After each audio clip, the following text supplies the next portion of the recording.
ये हमको जानकारी मिली है नीलेश जी, कोई बहुत ही विश्वस्त सूत्र हैं हमारे, जो कि गेट्स फाउंडेशन में काम कर रहे थे बड़े पद पर।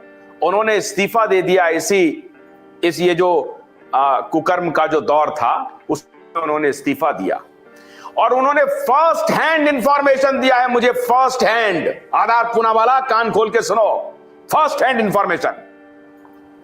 गेट्स भरी मीटिंग में कहते हैं, भरी मीटिंग में, अरे क्या है भारत सरकार की औकात, ये फेंको, जो मर्जी उससे लिखवा लो, 10 रिसर्चर को पकड़ो, फलाने जर्नल में लिखवाओ, बड़े बड़े अंग्रेजी अखबारों में लिखवाओ, और मीडिया को मैनेज करो यार, और एक आध दो अवार्ड लिख दो। और उसी पैटर्न पर गेट्स के आर्टिकल छपने शुरू हो गए, और जर्नलिज्म ऑफ करेज कहने वाला अखबार अभी 2 दिन पहले सौम्या स्वामीनाथन के बाद मिलिंडा गेट्स का भी इंटरव्यू छाप दिया। कल की बात है, परसों की बात है, जब मिलिंडा गेट्स का इंटरव्यू उन्होंने छाप दिया, जर्नलिज्म ऑफ करेज कहने वाले। ऐसी बिकी हुई कॉम्प्रोमाइज्ड मीडिया के दौर में नीलेश जी, आपको कोई आस लगी है कि इस देश में मीडिया खड़ा होगा? हालांकि उस विश्वस्त सूत्र ने मुझे बताया कि शायद नरेंद्र मोदी इस बात को समझ गए हैं कि हमारे बेईमान अधिकारियों ने हमें धोखा दिया,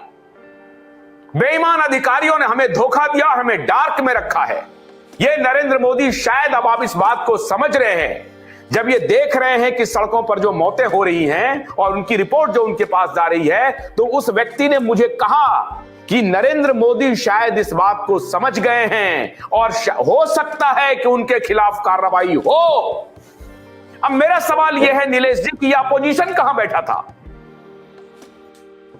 नहीं, इन्होंने तो सिर्फ इतने नहीं, इन्होंने तो हमारे आदरणीय पंतप्रधान मोदी जी को भी बेवकूफ बनाया ना। उन्होंने बोला ना कि हमारा वैक्सीन बहुत अच्छा है, तो मोदी जी ने तो सीरम इंस्टीट्यूट को पुणे में विजिट करी, तो कहने का मतलब अपने पंतप्रधान को भी ये लोग बेवकूफ बना रहे हैं, ये भी समझना चाहिए।